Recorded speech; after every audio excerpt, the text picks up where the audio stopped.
Bueno, buenas tardes con todos los presentes. Para mí es un verdadero honor haber recibido la invitación por parte del Ilustre Colegio de Abogados de Ancash para poder hacer esta pequeña ponencia en el marco de este diplomado de Derecho Constitucional y Procesal Constitucional. También indicarles que el tema que me corresponde desarrollar es sobre la interpretación constitucional y tengo entendido también que en una sesión posterior se abordará el tema de la argumentación constitucional, que será un tema complementario al que se va a abordar el día de hoy, por lo cual haré algunas ciertas referencias sobre ese tema para que puedan tener ciertos matices cuando lleguen a esa ponencia y se encuentren debidamente preparados. Una vez más, agradecerles al Ilustre Colegio de Abogados de Ancas por la invitación. Me siento muy honrada por esta invitación y continuaremos con la ponencia conforme se tiene ya programado. ¿Me podrían facilitar quizás unos minutos para poder compartir mis diapositivas? Ok, muchas gracias.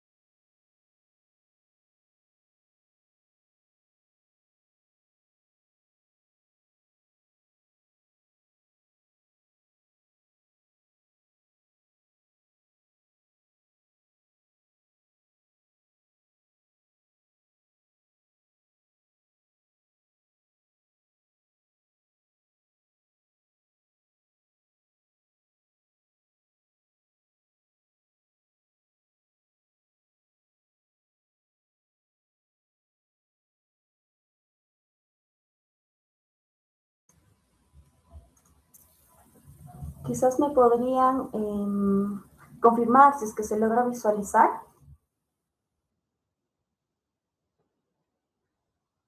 Ok, muchas gracias. Entonces vamos a,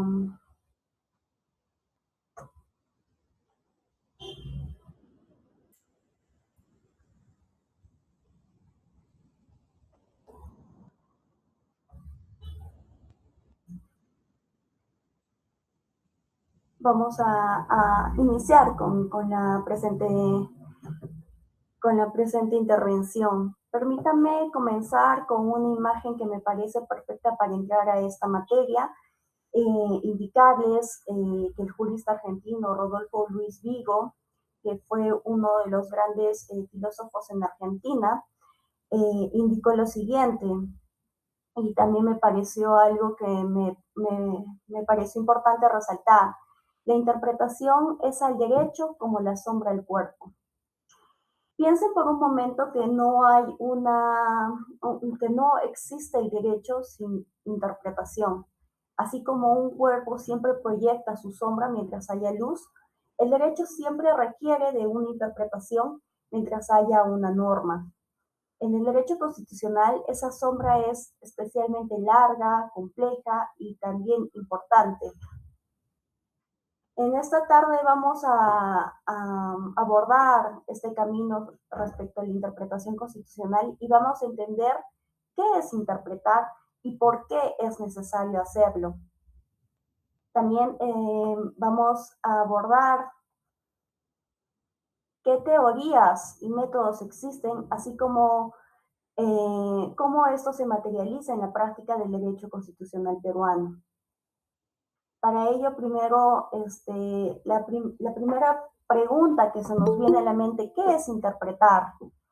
Esta pregunta más sencilla y al mismo tiempo profunda, en la cual debemos mencionar que Juan Antonio García Amado, que también fue un catedrático de la Universidad de León, eh, y algunos es uno o fue uno de los más agudos críticos de la filosofía jurídica contemporánea, definió la interpretación del derecho como esa actividad consistente en establecer el concreto y preciso sentido de aquello que el derecho se compone.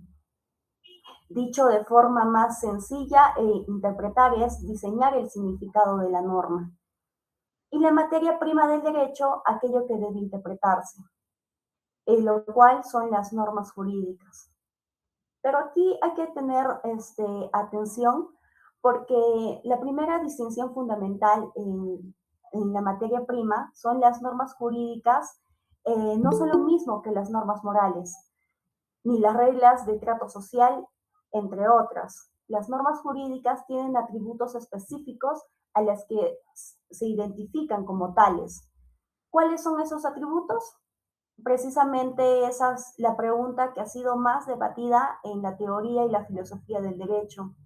Y lo que fue el epicentro del debate de esta polémica célebre que hubo entre Ronald Working y Eber Lemel Adolphus, conocido para algunos como H.L.A. Hart, sobre todo a partir del libro El concepto del derecho. Este libro elaborado por Hart, publicado en 1961, donde básicamente se discutía la relación entre la moral y el derecho y la distinción entre principios y reglas. Ahora bien, cuando hablamos de interpretación del derecho en nuestro sistema jurídico, hablamos fundamentalmente de la interpretación del derecho escrito, vale decir, constituciones, leyes, decretos, sentencias, son textos revestidos de publicidad y de formalidad. Esta condición de que el texto sea textual en nuestro derecho es lo que convierte a la interpretación en una actividad que de algún modo siempre tiene que ver con los textos escritos. Hay sistemas jurídicos donde esto es diferente. Recordemos, por ejemplo, la Constitución inglesa, que participa o que tiene en gran medida el derecho consuetudinario, es decir, no escrito. Pero en el Perú, en toda la tradición, por decirse, romanista latinoamericana, el texto escrito es el punto de partida necesario. Por ello, concluimos que interpretar no es una opinión libre, sino es aquella actividad metodológica que busca el significado correcto de dicha norma. Ahora, ¿por qué es necesario interpretar?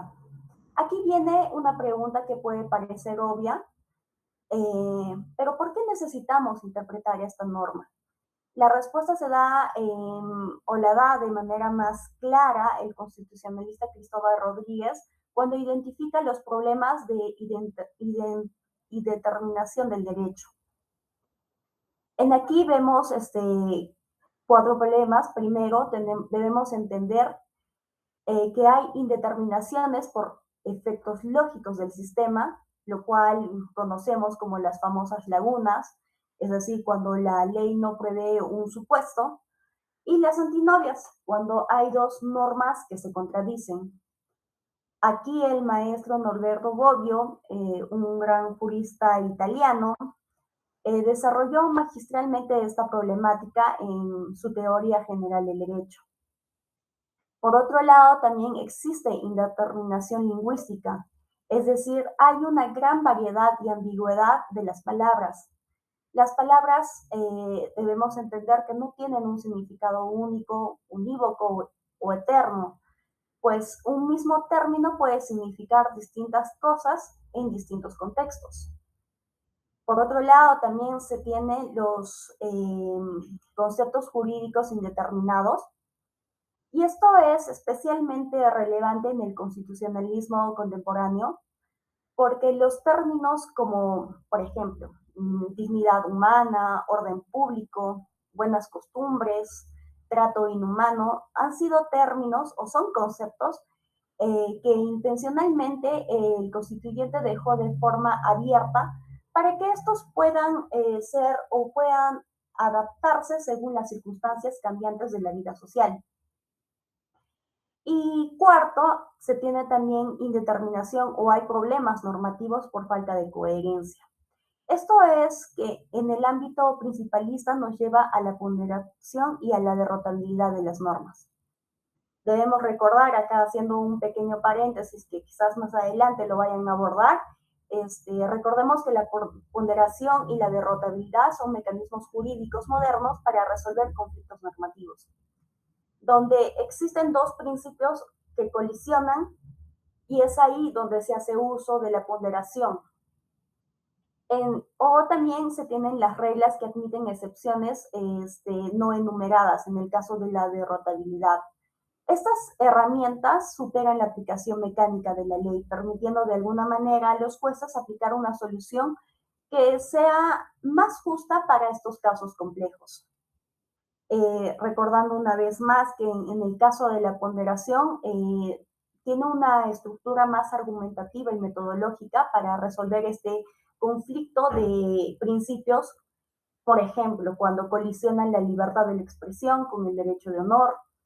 La forma en cómo funciona esta forma de resolver los conflictos a través de la ponderación se establece que se hace una jerarquía axiológica móvil, determinando qué principio tiene mayor peso específico en un caso concreto, sin declarar inválido el otro.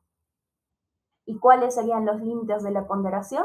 Sería el de evitar la desnaturalización, convirtiéndola así en una especie de ejercicio abstracto que debe limitarse a situaciones específicas, porque la ponderación que se haga entre principios en un determinado caso no va a ser el mismo que se realice en otros.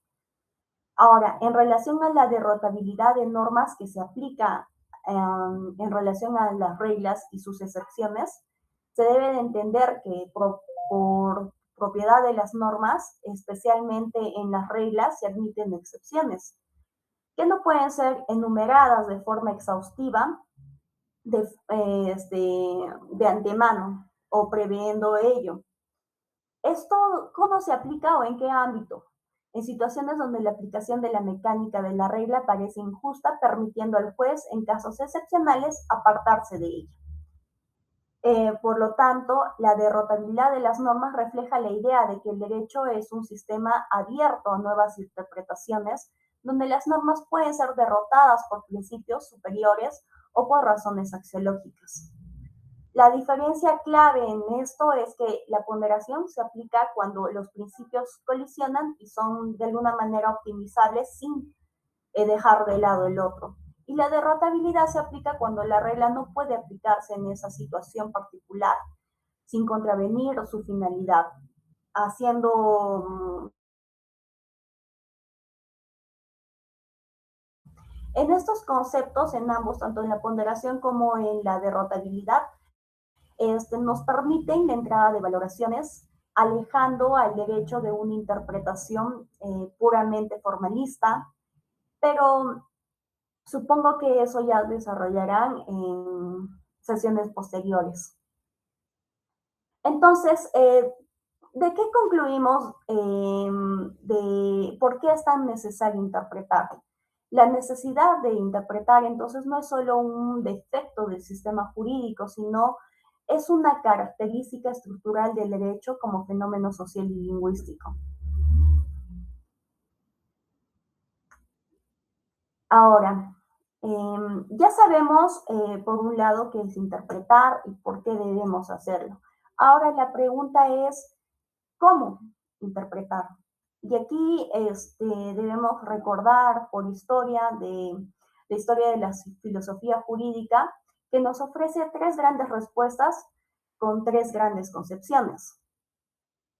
Voy a desarrollar las tres teorías clásicas de la interpretación, como son la teoría lingüística, la teoría intencionalista y la teoría axiológica.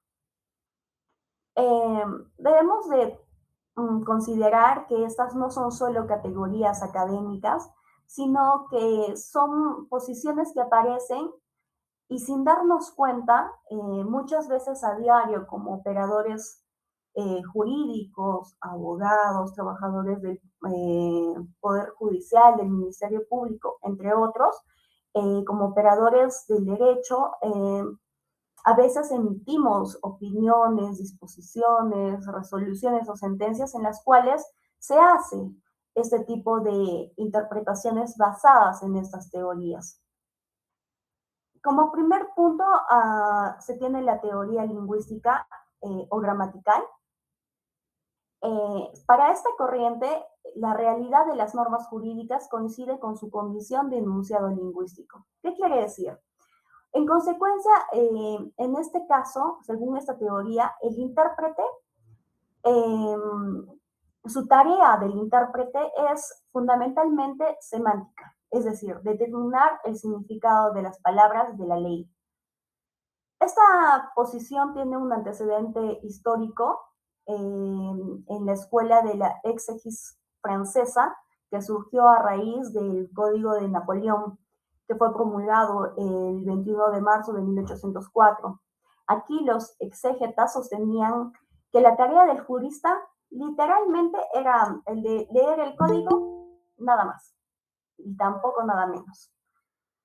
Aquí también debemos recordar que el padre jurídico de ese código, porque recordemos que Napoleón fue el padre político, en este caso estamos hablando de Jean-Marie Portalis, fue quien pronunció una frase que indicaba lo siguiente: el código empieza a envejecer al día siguiente de su promulgación y la historia de la física de la legislación.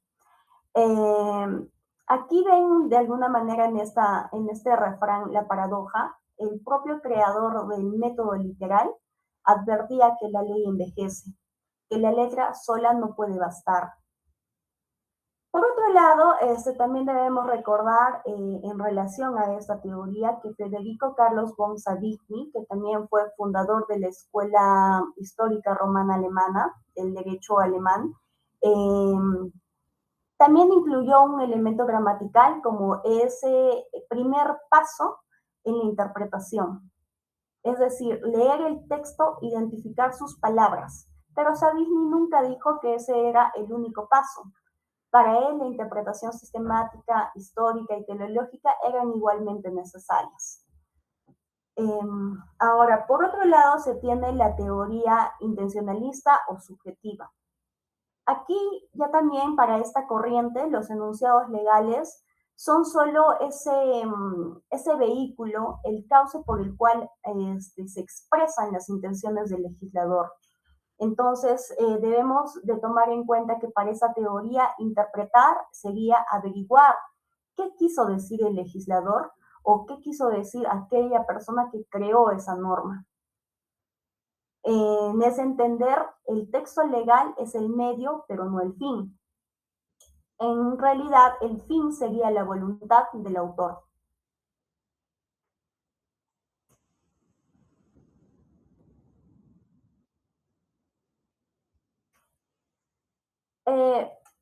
Hablando un poco más sobre esta teoría intencionalista, en esa teoría está ligada a lo que en el debate norteamericano se reconoce como el originalismo.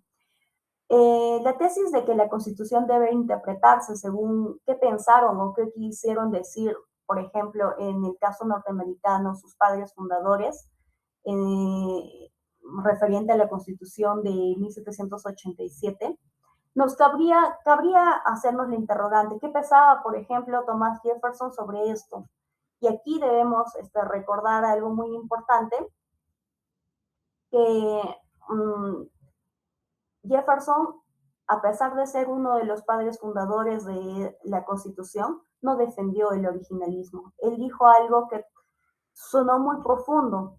Indicó que las constituciones no se dan para los muertos, sino para los vivos, y la interpretación debe hacerse en el momento que sea necesario aplicarla. De esta manera, Jefferson entendía que una norma constitucional debe ser interpretada en el contexto de su aplicación y no debería ser congelada en el tiempo de su creación. Y esta atención en lo que indicaba Jefferson tiene consecuencias históricas concretas. Por ejemplo, la enmienda constitucional norteamericana, que estableció la igualdad formal y protegía esa igualdad entre angloamericanos, pero no entre blancos y afrodescendientes. Una lectura originalista estricta impedía proteger a las personas negras. Fue recién en 1965 que con la Convención de las Naciones Unidas contra toda forma de discriminación racial que esa brecha comenzó a cerrarse. Por ello, esta teoría de alguna manera provoca problemas cuando la norma es muy antigua, porque pensemos por un instante, si únicamente nos basamos en la teoría intencionalista o lo que qué quiso decir el legislador, eh, tendríamos que remontarnos a siglos en los cuales no se tenían contextos concretos. Podríamos preguntar qué entendían los legisladores del siglo XIX por moral y buenas costumbres. Ese concepto no es el mismo que el ahora se tiene desarrollado. Eh, También cabría preguntarnos, ¿debemos aplicar ese concepto que fue concebido en esa época al actual? ¿Cabría esa posibilidad? Son cuestiones que no son del todo claras cuando se tiene en cuenta esta teoría.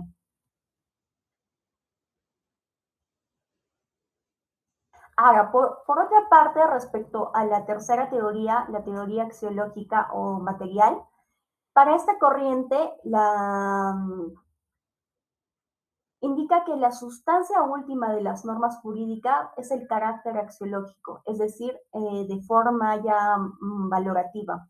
Aquí el derecho en su fondo más profundo es un sistema de valores.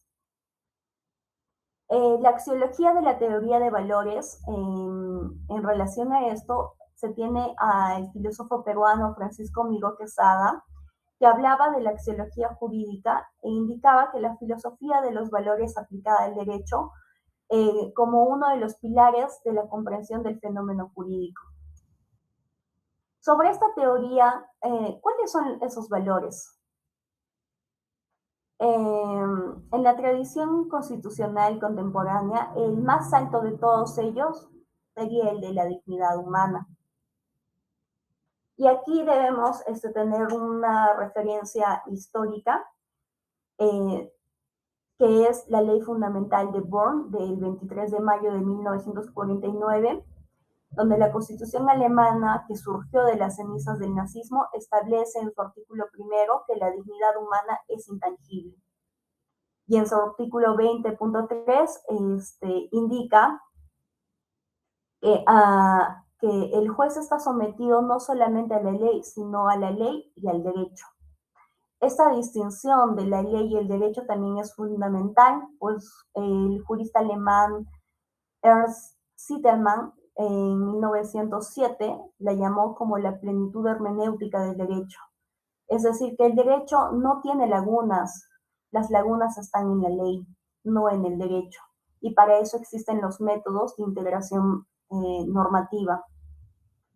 En acá, por ejemplo, para que se pueda entender esta teoría, recordemos el caso del Tribunal Constitucional Alemán, que en dicho tribunal se declaró inconstitucional una sentencia a cadena perpetua en la que se establecía que el preso moriría en prisión.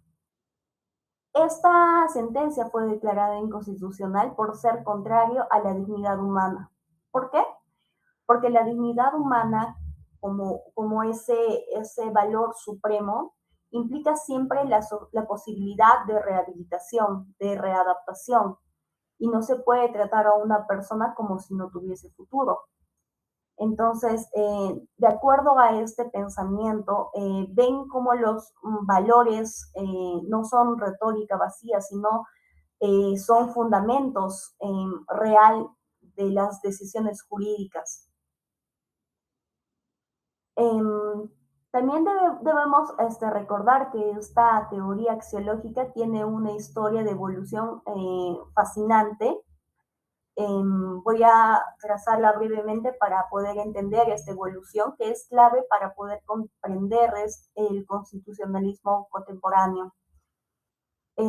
Primero se tiene un primer momento donde Rudolf von Ihring, uno de los padres del Código Civil alemán, introduce el elemento teleológico, indicando que detrás de toda norma hay un fin que perseguir, un bien jurídico que proteger, interpretar es encontrar dicho fin.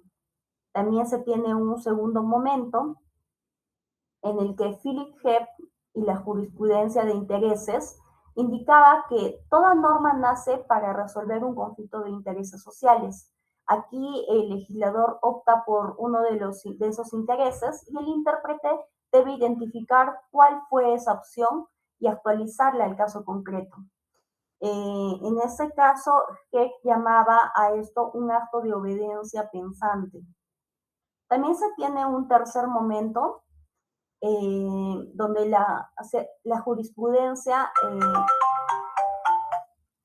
donde la jurisprudencia hacía valoraciones, que culmina esto en el siglo XX y produce una gran distinción que hoy atraviesa el neoconstitucionalismo. Aquí hay un sistema jurídico superficial donde los enunciados legales y un sistema jurídico profundo, en el caso de los valores, el sistema jurídico se alimenta de este enunciado legal. Por último, también se tiene el cuarto momento, que es el contemporáneo, y aquí creo que es el que todos vamos a estar más familiarizados, donde Robert Alexi, que nació en Alemania y elaboró la teoría estándar de la argumentación jurídica, introduce el concepto de pretensión de corrección del derecho. Aquí debemos recordar que según lo indicado por Alexi, el derecho no solo manda, sino aspira a ser correcto, aspira a la justicia y los principios, a diferencia de las reglas, son los mandatos de optimización que se deben aplicar en la mayor medida posible según las posibilidades, ya sean fácticas y jurídicas de cada caso determinado.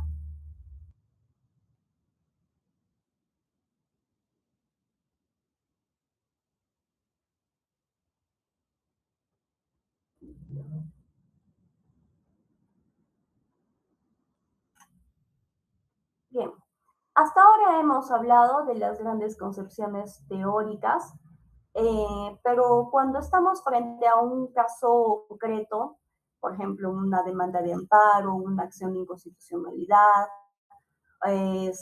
algún tipo de consulta sobre una invalidez normativa, necesitamos métodos o herramientas operativas con el cual se tenga un instrumento con el que se tenga que trabajar. Aquí la doctrina clásica nos da los métodos de Federico Carlos Bonavigni, que siguen del que se siguen siendo el punto de partida para cualquier jurista. Primero se inicia con el método gramatical o literal, que es el punto de partida, siempre indicando que el punto de partida siempre es el texto. ¿Qué dicen las palabras de la norma? Y ese es el primer nivel necesario, pero como se ha abordado en temas anteriores, resulta ser insuficiente. Luego se tiene el método lógico. Aquí cabe realizarnos la pregunta, ¿cuál es la estructura lógica de la norma? ¿O qué relación tiene con otras normas del sistema? Por otro lado, también pasamos al método histórico, en el cual cabría también preguntarnos cuál fue la ocasión histórica que generó dicha norma, qué problema quiso resolver el legislador en ese momento. Y aquí creo que la frase del historiador Carl Friedrich es perfecta. El derecho es historia congelada. Cada norma congela un momento histórico y una necesidad sentida. Por otro lado, también se tiene el método sistemático, que indica que ninguna norma existe sola. Toda norma integra un sistema y su sentido que debe determinarse en relación con ese sistema. En el derecho constitucional eso significa que interpretar las normas legales a la luz de la Constitución. Por otro lado, también como quinto se tiene el método teleológico finalista. Aquí debemos recordar la pregunta de ¿cuál es el fin de la norma? ¿O qué bien jurídico quiere proteger? Este método fue desarrollado fundamentalmente por Irving y es imprescindible en la interpretación constitucional hasta la actualidad. Y como sexto se tiene el método de derecho constitucional comparado. Aquí el constitucionalista alemán Peter Haber, uno de los gigantes del constitucionalismo del siglo XX, sostuvo que el derecho constitucional comparado constituye el quinto método de interpretación constitucional. Aquí mirar cómo otros sistemas constitucionales han resuelto problemas similares no es solo una curiosidad académica, sino ya también es un método legítimo y necesario de interpretación.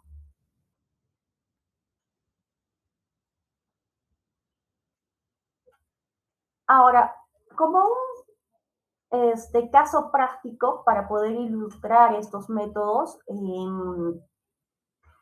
sería un ejemplo clásico que también Ronald Working utilizaba al explicar la necesidad de estos principios. Supongamos que una norma dice prohibido fumar en espacios públicos. Aplicando estos métodos, podría caber las interrogantes como, ¿qué está prohibido fumar? ¿O está prohibido fumar cigarrillos electrónicos? Eh, Entendiendo que estos cigarrillos electrónicos no emiten humo, sino vapor.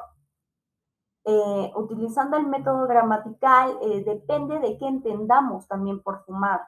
Usando el método teleológico, el fin es proteger la salud de terceros de la inhalación de sustancias. Si es así, debería estar prohibido. También cabría la interrogante de, ¿está prohibido en el corredor de ingreso o técnicamente, digamos, en un espacio público que forma parte de un edificio, si este tiene techo, no tiene techo, hay ventilación o no? Tomando en cuenta el método sistemático y finalista, nos dan respuestas distintas a esa sola pregunta o a esa sola regla que dice prohibido fumar en espacios públicos. También, por ejemplo, cabría hacernos otra interrogante. ¿Esta prohibición aplica en emergencias, como cuando alguien quema un objeto para hacer señales de socorro?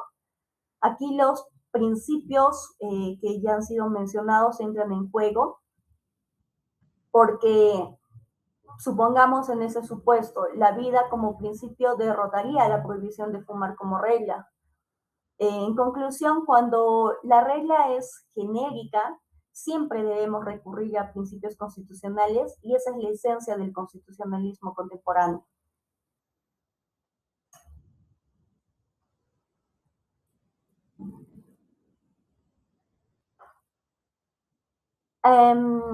Respecto a la cláusula de Radbruch, aquí hay un momento histórico que todo constitucionalista me pareció importante darles a conocer y que deben de conocer y que se vincula directamente con la interpretación de valores.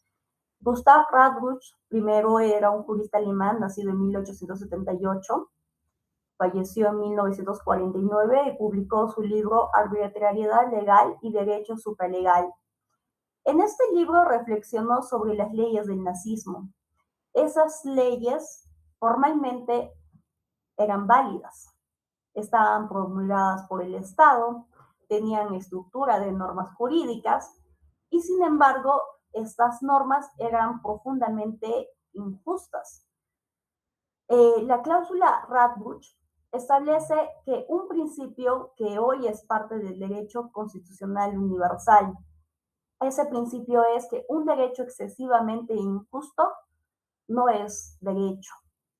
Este principio fue la base filosófica que inspiró al artículo 53 de la Convención de Viena sobre el derecho de tratados de 1969 y consagra las normas jus cogens, que son normas imperativas del derecho internacional que ningún Estado puede contradecir, como la prohibición de tortura, genocidio, esclavitud, entre otras.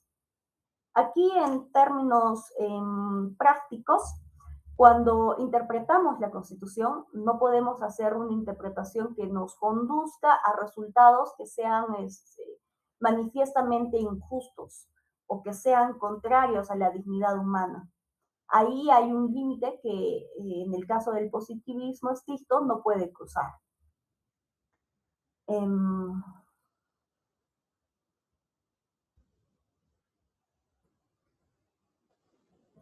Ahora, respecto al control de convencionalidad y la interpretación pro hominem.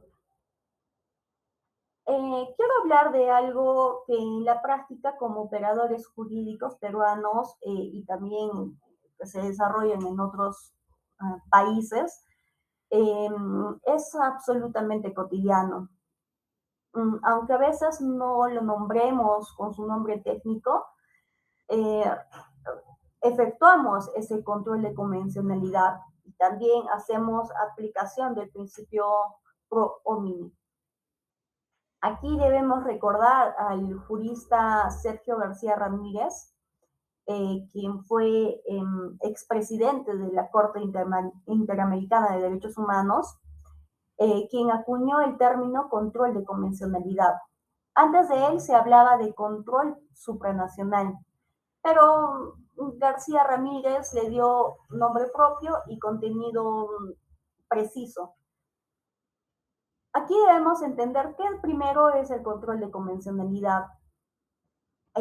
Se refiere a la obligación que tienen todos los jueces, no solo los jueces de los tribunales constitucionales, sino también jueces ordinarios, fiscales en su función de control de legalidad, entre otros, ese deber de verificar que las normas y los actos del Estado sean compatibles no solo con la Constitución Nacional, sino con tratados internacionales de derechos humanos que fueron ratificados por el Perú y con la interpretación de estos tratados que hace la Corte Interamericana.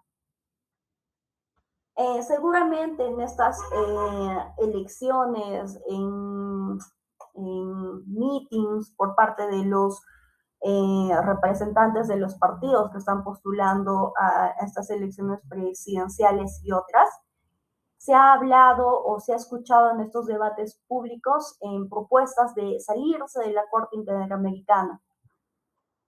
Es un debate que existe, ¿no? Algunos están a favor, otros están en contra. Pero antes de tomar una posición política, es importante entender técnicamente qué significa pertenecer a este sistema y qué implica este control de convencionalidad para el trabajo diario que realiza un juez, un fiscal, un abogado en el ámbito de su competencia. Ahora, por otro lado, se tiene también el principio pro homine o pro persona. Aquí recordemos que Humberto Nogueira Alcalá, que fue de la Universidad de Chile, en su libro La interpretación constitucional de los derechos humanos, desarrolló de manera más precisa este principio pro homine o pro persona. Aquí cuando interpretamos derechos constitucionales, derechos fundamentales, siempre debemos elegir la interpretación que favorezca a la persona humana. Y cuando hay estas restricciones, debemos elegir la interpretación más restrictiva de esas limitaciones. Este principio está implícito en la Declaración Universal de Derechos Humanos de 1948, cuya denominación, por cierto, fue resultado de una intervención de Eleanor Roosevelt, quien insistió a que se llamara humanos y no del hombre, para evitar esa exclusión de las mujeres, porque no las nombraba específicamente. Ahora, por otra parte, en el sistema peruano, el artículo 5 del título preliminar del Código Postal Constitucional también establece este principio, y el Tribunal Constitucional lo ha aplicado de manera reiterada en diversos pronunciamientos. He ahí la importancia de este control de convencionalidad y también del principio pro hominem o pro persona.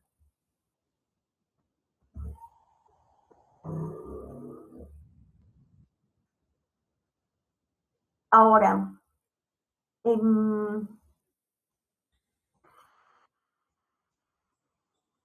se tiene grandes debates contemporáneos entre lo que es el positivismo y el neoconstitucionalismo en margen a lo que es el tema de disertación de ahora, que sería la interpretación constitucional. Esta es una parte eh, fascinante, podría decirse, pero también muy controvertida de este tema, porque el derecho constitucional contemporáneo hay este debate que no hasta la actualidad no está del todo cerrado y que sigue en pie y tiene diversas consecuencias. Este debate entre el positivismo jurídico y el neoconstitucionalismo, o como algunos prefieren llamarlo, constitucionalista, lo denominan constitucionalismo principalista o el postpositivismo. Debemos entender primero que el postpositivismo, en su versión más influyente, la que seguramente todos conocemos, la de Hans Kelsen, este jurista austriaco, que sostiene que el derecho es un sistema normativo positivo, cerrado sobre sí mismo. La validez de una norma depende de que haya sido creada conforme al procedimiento establecido por una norma superior. Aquí Kensel indicaba que la Constitución es la norma fundamental, nada más. Sobre esto, ¿cuál sería el riesgo? En mérito a esa interpretación, los riesgos caeríamos en logalismos que no se puede criticar, las leyes formalmente válidas, pero que quizás fueron desarrolladas de forma injusta. Por otro lado, se tiene ya también lo que es el neoconstitucionalismo, que fue representado, o que es representado como autores como Ronald Dworkin, Robert Alexi, Manuel Atienza, Santiago Nino, Neil McCormick. Estos autores sostienen que el derecho no puede separarse completamente de la moral. Refieren que los principios constitucionales tienen contenido moral y que la interpretación debe incorporar dicho contenido. Y en medio de este debate entre el positivismo y el neoconstitucionalismo se tienen las antinomias, que no son otra cosa cuando las normas se contradicen. Y la pregunta aquí cabría decir, ¿cómo se resuelven estas antinomias?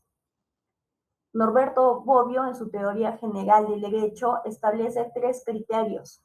Se tiene uno, el criterio cronológico, en el cual una norma posterior deroga a la anterior, el criterio jerárquico, donde la norma superior deroga a la inferior, y el criterio de la especialidad, cuando una norma especial prevalece sobre la general. En el derecho constitucional, el criterio jerárquico es el que es dominante. La Constitución siempre prevalece.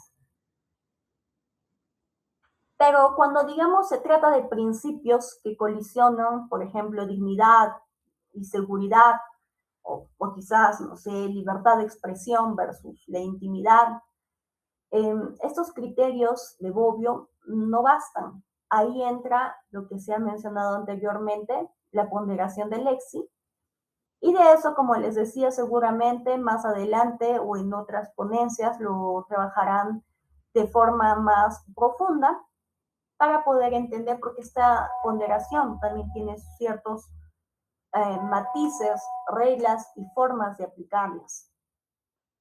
¿Cuál es el riesgo? que haya una discrecionalidad judicial excesiva, eh, que se desarrolle sin parámetros claros, y esto fue una crítica que realizaba García Amado.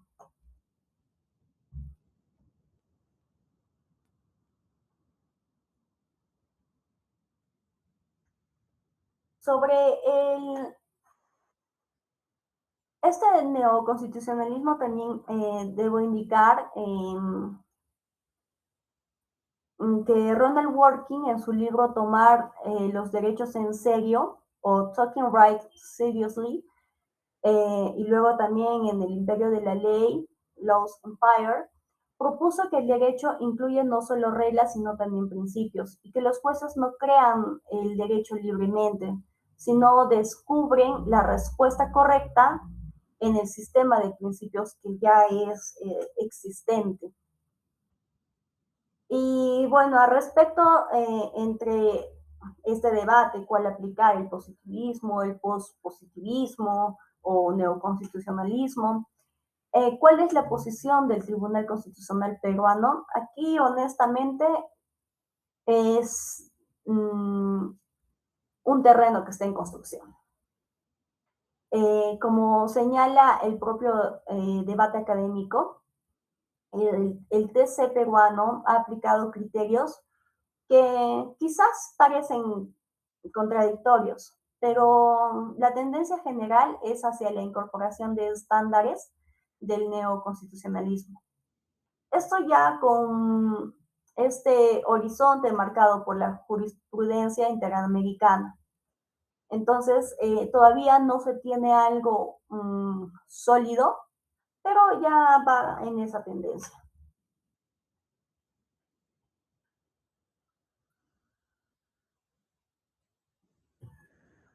Ahora,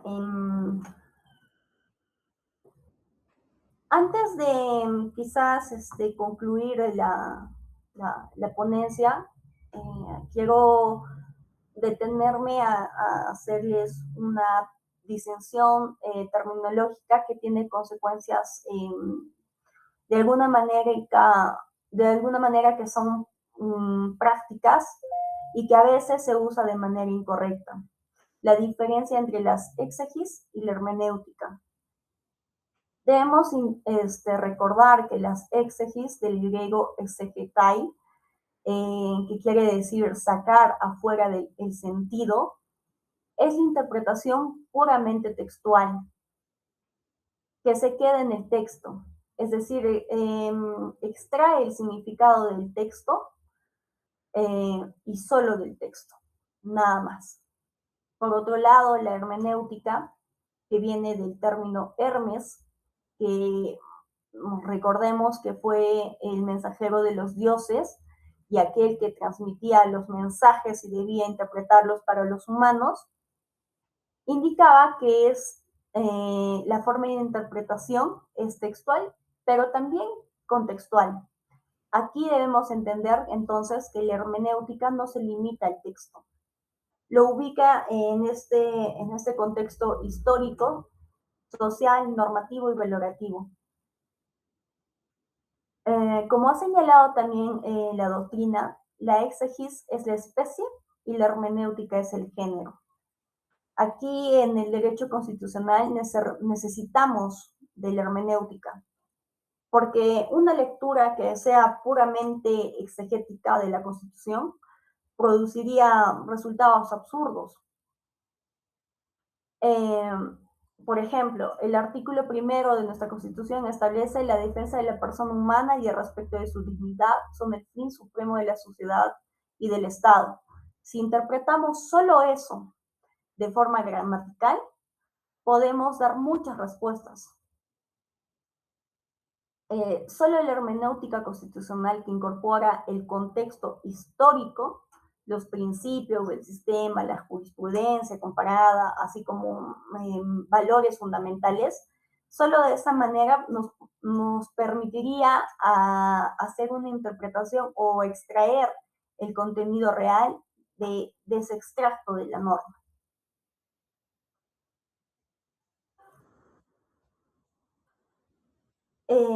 Bien, llegando a la parte final de lo que es la interpretación constitucional, permítame hacer una pequeña síntesis de lo que se ha abordado en este tema. Hemos visto que interpretar es esa actividad, em, por así decirse, que es una actividad irrenunciable del derecho. No hay una aplicación del derecho sin interpretación. Aquí debemos entender que la ley, por más clara que sea o que parezca, siempre requiere de esa interpretación, porque la realidad, debemos entenderla, es infinita y cada vez más se hace más rica, se hace compleja, y cualquier texto legislativo no tiene ese mismo significado en esos diversos contextos. También, por otra parte, hemos visto que existen teorías en la interpretación, ya sea lingüística, intencionalista, axiológica, y que estas teorías no son mutuamente excluyentes, sino que en la práctica el intérprete necesita de todas ellas. La pregunta no es qué técnica usó o cuál de ellas usó, sino aquí cabe hacernos la pregunta en qué proporción es el que realizó o con qué criterios de preferencia utilizó para cada caso concreto. También hemos visto respecto de los métodos gramatical, lógico, histórico, sistemático, teleológico, comparado, que son instrumentos que deben aplicarse de manera inteligente y no mecánica. Y finalmente hemos visto que en el Estado constitucional de derecho la interpretación no puede hacerse a espalda de lo que son los valores fundamentales, como el de la dignidad humana, como el valor de la justicia, el valor de los derechos fundamentales. Y de esa misma manera, la interpretación no se puede hacerse a espaldas del sistema interamericano de protección de los derechos humanos. Y bueno, en relación a todo este tema abordado como una reflexión final, debemos recordar que el jurista italiano Celso Juvencio dejó una definición del derecho que sigue siendo válida hasta la actualidad. Jus es ars boni et enki. ¿Qué quiere decir? El derecho es el arte de lo bueno y de lo equitativo. Recuerden, arte, que es una ciencia no exacta. Requiere creatividad, pero dentro de ciertos parámetros también requiere la sensibilidad al valor y con cierto rigor metodológico. También requiere coherencia sistemática, pero está abierta a una realidad social como la nuestra o como la de toda esta sociedad que es cambiante. Y tomando en cuenta esa reflexión, la interpretación constitucional es en el fondo este ejercicio, eh, podríamos llamarlo como un ejercicio noble de ese arte. Porque recordemos que cuando interpretamos una norma, interpretamos, no sé, la Constitución, no estamos resolviendo un caso individual, sino estamos definiendo ciertos límites del poder. Los derechos también se está definiendo, los derechos de las personas, se definen los valores que queremos que organicen la vida en común y otros aspectos que son materia de análisis. Aquí Robert Alexis decía que el derecho tiene una pretensión de corrección, siempre aspira a hacer lo correcto, orientado a la justicia. Y aquí la justicia, como enseñaba un jurista limeño que escuché su ponencia hace poco, se me fue su nombre, indicaba que en la formulación aristotélico-tomista, el valor supremo del derecho está orientada hacia el bien como el sol del mundo de los valores para regular las conductas sociales y así organizar una sociedad. Con todo esto, en definitiva, nuestra tarea como operadores del derecho, que es una tarea enorme y también es una tarea muy bella, debe estar enmarcada en aplicar estas técnicas y métodos de interpretación de la manera en que se salvaguarden lo más importante, que es la humanidad. Muchas gracias. Con esto he concluido con mi disertación.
¿Esa es la única pregunta o me va a desarrollar todas para poder responderlas?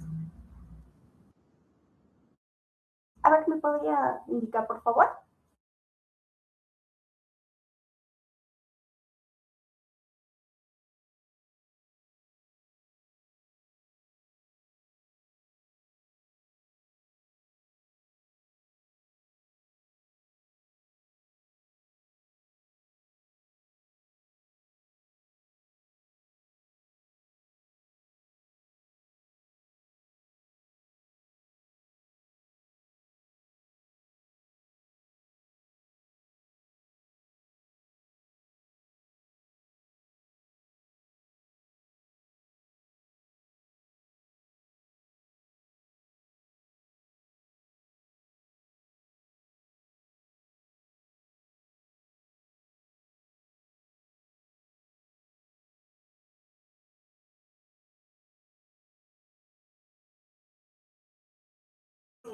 Ya, bien, en relación a la primera pregunta, respecto a los límites, debemos entender que en un Estado constitucional, la interpretación de la Constitución no puede ser limitada. Si fuese así, si fuese ilimitada, el intérprete, en especial lo que es el juez, terminaría sustituyendo al legislador y de esta manera se rompería este equilibrio democrático. Por ello, la interpretación constitucional tiene límites claros que garantizan la seguridad jurídica y también el Estado de Derecho. Esos límites están marcados en lo que se ha abordado en la ponencia, que es el límite semántico, que no se puede contradecir abiertamente lo que la Constitución dice, que se puede desarrollar o precisar o adaptar, pero no darle un sentido incompatible con la redacción que se ha dado. También debemos recordar que la voluntad del legislador no es absoluta, sino sirve como una referencia y esta interpretación no debe desnaturalizar los fines y los valores que motivaron a esta creación de una determinada norma. También los límites están en los principios que han sido abordados, como el de la dignidad. También se podría agregar aquí el de la igualdad, legalidad, incluyendo también los principios de la separación de poderes, que de alguna manera nos orientan a una interpretación, pero que también las limitan, ¿no? O sea, no se puede justificar cualquier decisión en nombre de estos principios, sin que haya esa coherencia o esa justificación de vida. Em, También se tiene los límites valorativos, que paradójicamente hay un límite en el sentido contrario, o sea, debemos entender que ninguna interpretación, aunque tenga apoyo mayoritario o pueda vulnerar el núcleo duro de los derechos fundamentales, debe ser aceptada. En este caso, el ejemplo más básico es la dignidad humana. Los límites los límites absolutos, en este caso sería esta dignidad humana, que aunque haya quizás una gran mayoría u opinión para tomar cierta decisión o realizar cierta interpretación, puede vulnerar dicha dignidad. Ahora, también indicaban hasta qué punto esta interpretación constitucional debe adaptarse a los cambios sociales. Esta pregunta es un poco más compleja porque, como se había mencionado, hay posiciones clásicas que están enfrentadas, como se había indicado, la posición originalista, que es un poquito más conservadora, y también la posición evolutiva, que es un poco más progresista. En relación a la posición originalista, diría que debe interpretarse según el significado que tenían sus palabras cuando fue promulgada, y este argumento indicaría en ese sentido que habría cierta estabilidad y ya de alguna manera sería previsible eh, que el derecho exige que la Constitución no cambie su sentido, pero si queremos, digamos, cambiar la Constitución, el mecanismo democrático correcto sería una reforma, no la interpretación que lo puedan dar los operadores de justicia. Entonces, por otro lado, también se tiene la posición evolutiva, que indicaba que las constituciones son para los vivos, no para los muertos, pero la Constitución es un documento vivo que puede adaptarse a esta realidad cambiante. Como les había mencionado, el ejemplo más común es la dignidad humana, porque ¿qué entendemos nosotros por un trato inhumano? No es lo mismo que antes se hablaba como trato inhumano, no sé, en 1789, en 1948 o lo que ahora se habla en el 2026. Si tenemos una interpretación que está congelada en el tiempo, produciría estos quizás parámetros absurdos, interpretaciones absurdas que nos llevarían a injustos. Entonces estos límites van de la mano de cómo está desarrollada su sociedad. Entonces, la posición de este punto de equilibrio que defiende la doctrina constitucional más sólida es ver el enfoque conforme se va desarrollando una sociedad. O sea, ni irse a lo más extremo de cómo se entendía originalmente, ni lo otro, ¿no? Acá también creo que sería importante distinguir entre el núcleo de la norma, que establece que es intangible. Eh, por ejemplo, la dignidad humana prohíbe la tortura y el derecho al debido proceso, también su esencia no ha cambiado.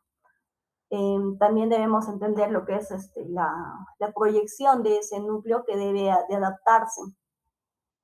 En ese sentido, ¿qué entendemos por digamos, este trato inhumano? ¿Qué entendemos por esta privación? Eh, y ahora, por ejemplo, que andamos en una era digital, eh, existiría ciertas privaciones que atenten contra la dignidad humana en esta era digital. Sería lo mismo de hacerlo en un contexto más real. Entonces son cuestiones de que se van abordando conforme va avanzando la sociedad y conforme se va entendiendo estos conceptos. Mm, Aquí debemos ser abiertos a estas interpretaciones, siempre y cuando preservando lo que es quizás lo más importante, que es, como ya lo he mencionado muchas veces, la dignidad de la persona y preservarla. Esos serían los dos puntos a responder.